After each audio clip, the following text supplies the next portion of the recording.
নমস্কার, আমি একটা কবিতা বলে শোনাচ্ছি। সুকুমার রায়ের লেখা সৎপাত্র। শুনতে পেলুম প্রস্তাবে তোমার নাকি মেয়ের বিয়ে, গঙ্গারামকে পাত্র পেলে।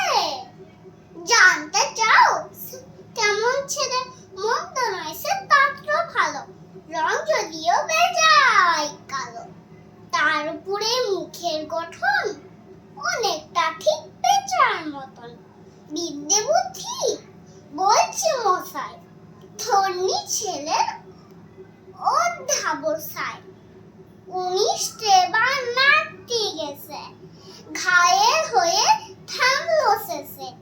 বিষয়াশয় গরিব বেজায়, কষ্টে শিষ্টে দিন চলে যায়। মানুষ তো নয় ভাই বলো তার, একটা বাগুন একটা গোয়ান, আরেক পিসের তৈরি সে। জাল করে নোট গেছেন জেল, কনিষ্ঠটি তবলা বাজে, যাত্রা দলে 5 টাকা পায়। গঙ্গারাম তো কেবল ফকির, তিলের জল